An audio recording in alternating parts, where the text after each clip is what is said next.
Hello friends, तो शुरू करते हैं आज की वीडियो। जैसा कि हमने पिछली वीडियो में पढ़ा था, विटामिन स्टार्ट किए थे हमने पिछली वीडियो में। विटामिन ए, विटामिन बी पढ़े थे हमने। विटामिन बी के सभी पार्ट्स पढ़ लिए थे। आज हम विटामिन सी पढ़ेंगे। जैसा कि मैंने पहले ही बोर्ड पे लिख दिया, विटामिन सी। विटामिन सी का रासायनिक नाम क्या है? Ascorbic acid. क्या नाम है? Ascorbic acid. एग्जाम में पूछा जाता है विटामिन सी सर्वाधिक किस में पाया जाता है? सर्वाधिक किस में पाया जाता है? आंवले में सर्वाधिक पाया जाता है। याद रखना है हमें कि विटामिन सी आंवले में सर्वाधिक पाया जाता है। आगे मैंने नींबू, संतरा, टमाटर लिखा है। मतलब जितने भी खट्टे फल होते हैं सभी में क्या पाया जाता है? विटामिन सी पाया जाता है। फिर उसके बाद मैंने हरी मिर्च लिखी है। ये इंपॉर्टेंट है एग्जाम के नज़रिए से, ध्यान रखना। हमेशा कई बार पूछा गया एग्जाम में कि हरी मिर्च में कौन सा विटामिन पाया जाता है? तो कौन सा विटामिन पाया जाता है? विटामिन सी पाया जाता है। फिर उसके बाद मैंने लिखा इसे जोड़ने वाला पदार्थ भी कहते हैं। और क्यों कहते हैं ये मैं अभी आगे बताऊंगा आप लोगों को। उसके बाद यह कोलेजन तथा इलास्टिन के निर्माण में मदद करता है। अब कोलेजन क्या है, इलास्टिन क्या है, वो भी अभी हम सीखने वाले हैं। फिर उसके बाद यह दूध में नहीं पाया जाता। याद रखना कि दूध में सभी प्रकार के विटामिन पाए जाते हैं, केवल विटामिन सी नहीं पाया जाता। यदि विटामिन सी पाया जाएगा तो क्या होगा? दूध खराब हो जाएगा, दूध फट जाएगा। फिर मैंने कहा यह घाव भरने में मदद करता है। ठीक है, विटामिन सी का काम क्या है? घाव को भरने में मदद करना। अब बात करते हैं, मैंने आपसे कहा क्या इसे जोड़ने वाला पदार्थ भी कहते हैं। अब ऐसा क्यों कहते हैं समझते हैं। अब हमें पता है क्या, हड्डियां हड्डियों के साथ जुड़ी होती है। जो बोन्स होते हैं वो बोन्स के साथ भी जुड़े होते हैं। और कुछ बोन्स क्या होते हैं? मसल्स के साथ जुड़े होते हैं। कुछ बोन्स मसल्स के साथ, कुछ हड्डियां हड्डियों के साथ और कुछ हड्डियां मांसपेशियों के साथ जुड़ी होती है। अब जुड़ी किसके द्वारा होती है ये भी तो ध्यान रखना है हमें। जो हड्डियां हड्डियों के साथ जुड़ी होती हैं ये दोनों किसके द्वारा जुड़ी होती है? लिगामेंट के द्वारा।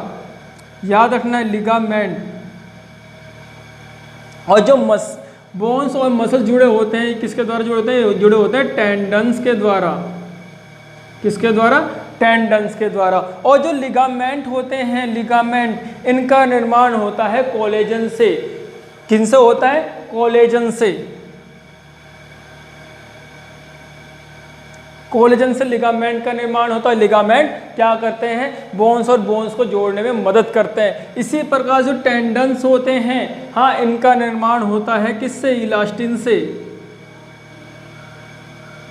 इलास्टिन से होता है। और इलास्टिन के निर्माण में कौन मदद करता है? विटामिन सी मदद करता है। इसीलिए हम क्या कहते हैं? इसे जोड़ने वाला पदार्थ। क्योंकि इलास्टिन ने किसका निर्माण किया? टेंडन का। और टेंडन क्या कर रहा है? बोन्स और मसल्स को आपस में जोड़ के रख रहा है। सेम इसी प्रकार से कोलेजन क्या कर रहा है? लिगामेंट का निर्माण कर रहा है। और लिगामेंट क्या करता है? हड्डियों और हड्डियों को जोड़ के रखता है। इसलिए हम इसे क्या कहते हैं? जोड़ने वाला पदार्थ कहते हैं। फिर इससे होने वाला एक रोग है जिसका नाम है स्कर्वी। याद रखना, एग्जाम में पूछा जाता है विटामिन सी की कमी से कौन सा रोग होता है? तो कौन सा रोग होता है? स्कर्वी होता है। या फिर क्वेश्चन में एग्जाम में पूछा जाता है कि किस विटामिन की कमी के कारण मसूड़ों से खून आने लगता है? तो हमेशा याद रखना किस विटामिन की कमी के कारण? विटामिन सी की कमी के कारण क्या होता है? मसूड़ों से खून आने लगता है। इसे हम स्कर्वी बोलते हैं। पायरिया अलग चीज है, ठीक है, याद रखना। इसके बाद अब हम पढ़ें विटामिन डी। विटामिन डी के बारे में पढ़ते हैं। विटामिन डी का रासायनिक नाम क्या होता है? कैल्सीफेरोल। क्या नाम होता है? कैल्सीफेरोल। कई बार एग्जाम में केवल रासायनिक नाम पूछ लिए जाते हैं, इसलिए सभी के रासायनिक नाम आपको याद होने चाहिए। विटामिन डी का रासायनिक नाम कैल्सीफेरोल। सोर्सेज क्या क्या है? सनलाइट, सूर्य का प्रकाश। फिर मैंने लिखा है मिल्क, दूध, और फिर लिखा है मटन। अगर एग्जाम में पूछा जाता है कि सर्वाधिक विटामिन डी किससे प्राप्त होता है तो आपको क्या लगाना है? सनलाइट। मतलब सूर्य के प्रकाश से सर्वाधिक क्या प्राप्त होता है? Vitamin D. लेकिन अगर पूछा जाए कि किस खाद्य पदार्थ से विटामिन डी सर्वाधिक पाया जाता है तो किससे मिलता है? मिल्क से। अगर खाद्य पदार्थ की बात करें, खाने पीने वाली चीज़ों की, तो किससे? मिल्क, दूध से सबसे ज़्यादा क्या? विटामिन डी मिलता है। फिर अगली बात मैंने कही, यह कैल्शियम तथा फॉस्फोरस के अवशोषण में निर्माण करता है, कि अवशोषण में मदद करता है। इसका मतलब क्या है कि जो हमारे अंदर कैल्शियम और फॉस्फोरस है, इनका अब्जॉर्ब कौन करेगा? विटामिन डी की सहायता से करेंगे हम, ठीक है। फिर उसके बाद कह रहा है यह बोन्स तथा टीथ की मजबूती के लिए आवश्यक है। तो आपको पता है हमारी हड्डियां किससे बनती हैं, हमारी हड्डियां किससे बनी हुई हैं, ट्राई कैल्शियम फॉस्फेट से, ट्राई कैल्शियम फॉस्फेट।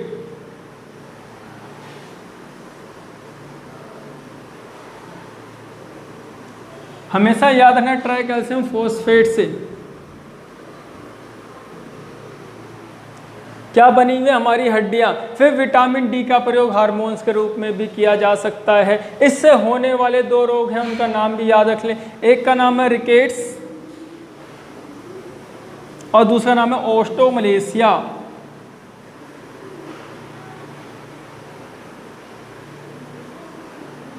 ओस्टोमलेशिया। अब दोनों ही कंडीशन में, चाहे रिकेट्स हो चाहे ओस्टोमलेशिया हो, इनमें क्या बोन्स कमज़ोर हो जाते हैं, जो बोन्स जो हैं वीक हो जाते हैं, ध्यान रखना है हमेशा ही। हाँ, लेकिन रिकेट्स और ओस्टोमलेशिया में केवल और केवल एक अंतर है। क्या अंतर है? ये अंतर है कि रिकेट्स जो होता है वो बच्चों में होता है केवल, और जो ओस्टोमलेशिया होता है ये किस में होता है, बड़ों में। याद रखना है इन चीज़ों को। फिर एक और बात मैंने आपको बताई थी, क्या, जब हमने कल लेक्चर स्टार्ट किया था तो मैंने बताया था विटामिन ए और विटामिन डी का निर्माण हमारे शरीर में होता है। कल मैंने विटामिन ए के बारे में बताया था कि कैसे हमारे शरीर में विटामिन ए बनता है। अब मैं आपको विटामिन डी के बारे में बताने वाला हूँ कि विटामिन डी का निर्माण हमारे शरीर में कैसे होता है। जब सनरेज, जब हम धूप में निकलते हैं तो क्या होता है, सनरेज हमारी स्किन पर पड़ती है। सनरेज जैसे ही हमारी स्किन पर पड़ती है तो हमारा स्किन जो है एक पदार्थ रिलीज करता है। क्या पदार्थ रिलीज करता है, उसका नेम लिखते हैं, रिलीज करता है, और उस पदार्थ का नाम है 7D hydroxy cholesterol. Hydroxy cholesterol.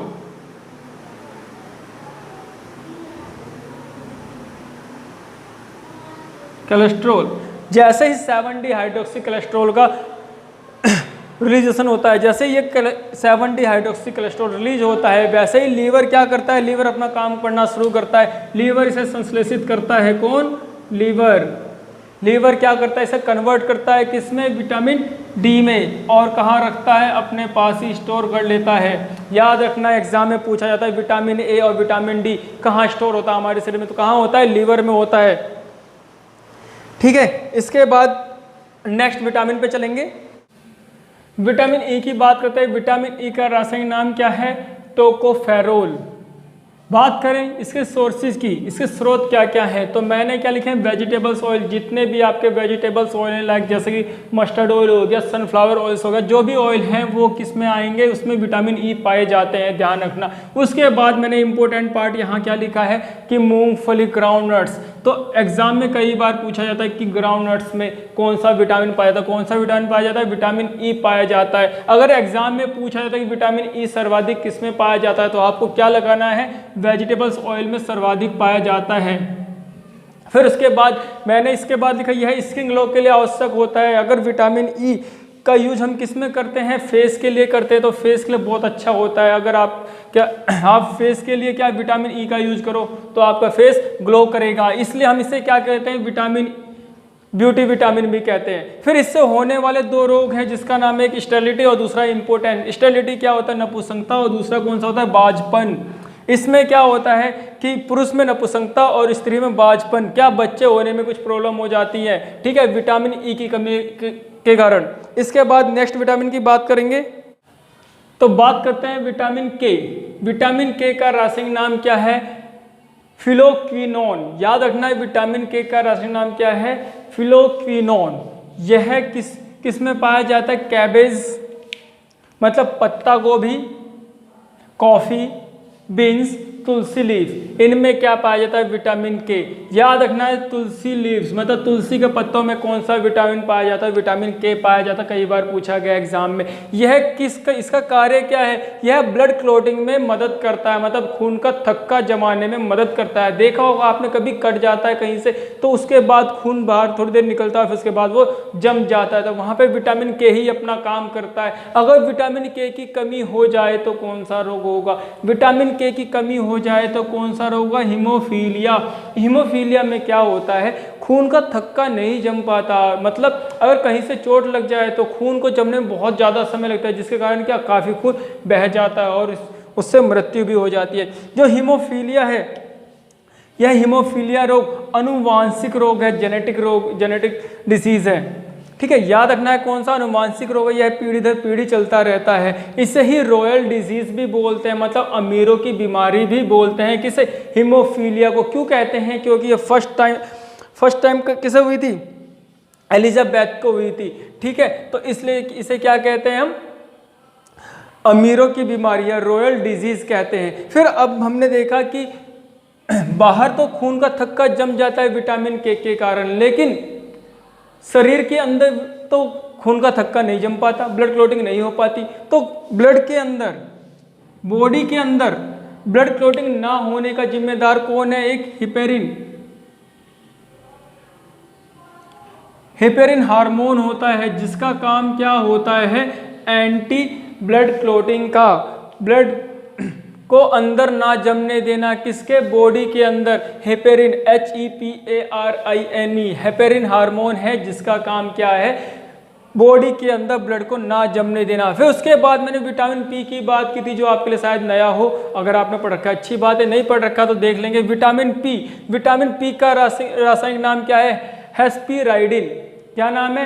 हेस्पिराइडिन। Vitamin P का रासायनिक नाम क्या है? हेस्पिराइडिन। अगर आपसे विटामिन पी की बात करेगा तो ज़्यादा वो SSC CGL में करेगा, जो आपके ग्रेजुएशन लेवल के होंगे। जो आपके 10 एंड 12 लेवल के होंगे उसमें विटामिन पी की बात कभी नहीं होगी। उसके बाद सोर्सेज की बात करते हैं, कहाँ मिलता है? ये ग्रीन वेजिटेबल, जितनी भी हरी पत्तेदार सब्जियां होती हैं उनमें क्या मिलता है? विटामिन पी मिलता है। जितने भी खट्टे फल होते हैं उनमें विटामिन पी मिलता है। अब इसका कार्य क्या? यह कैपिलरीज में ब्लड फ्लो को कंट्रोल करता है। अब कैपिलरीज क्या होती हैं? अब आपने कभी देखा होगा क्या, अगर आपके चोट लग जाती है, हल्का बहुत छिल जाता है, तो ब्लड थोड़ा थोड़ा निकलता है। तो क्या होता है? हमारी जो स्किन है, स्किन के ऊपर इस तरह छोटी छोटी कैपिलरीज बनी होती है, नलियाँ होती है, नलिकाएं, जिससे क्या ब्लड निकलता रहता है। अब जैसे ही चोट लगती है, हमें छिल जाता है कहीं से, तो क्या वहाँ से आपको व्हाइट पार्ट दिखता होगा, फिर वहाँ से क्या ब्लड का फ्लो होता है धीरे धीरे धीरे, तो उससे ही क्या कहते हैं? कैपिलरीज बोलते हैं। ठीक है, और अगर विटामिन पी की कमी हो जाए, तो क्या होगा? ब्लड का फ्लो कंट्रोल नहीं हो पाएगा। इसका मतलब इंटरनल ब्लीडिंग शुरू हो जाएगी। तो डिजीज की बात करते हैं, तो इससे डिजीज की बात करते हैं, कौन सा रोग होने वाला है? इससे इंटरनल ब्लीडिंग स्टार्ट हो जाएगी, और यही बाद में बढ़कर क्या हो जाएगी? इंटरनल हेमरेज में बदल जाती है, इंटरनल ब्लीडिंग। तो फ्रेंड्स, हमने अब सारे विटामिन पढ़ लिए हैं। अब हमें क्या समझना है कि ब्लड क्लॉटिंग प्रोसेस क्या होता है। जब हमें चोट लग जाती है तो खून बाहर जम कैसे जाता है, खून का थक्का कैसे जमता है, उस चीज़ को हम नेक्स्ट वीडियो में पढ़ेंगे। तो नेक्स्ट वीडियो देखने के लिए चैनल को सब्सक्राइब करें। अगर वीडियो अच्छी लगी हो तो लाइक करें और कमेंट करें। अब कोई भी प्रॉब्लम हो तो प्लीज़ कमेंट सेक्शन में जाकर आप पूछ सकते हैं, और मैं नेक्स्ट वीडियो में उसका सोल्यूशन जरूर दूंगा।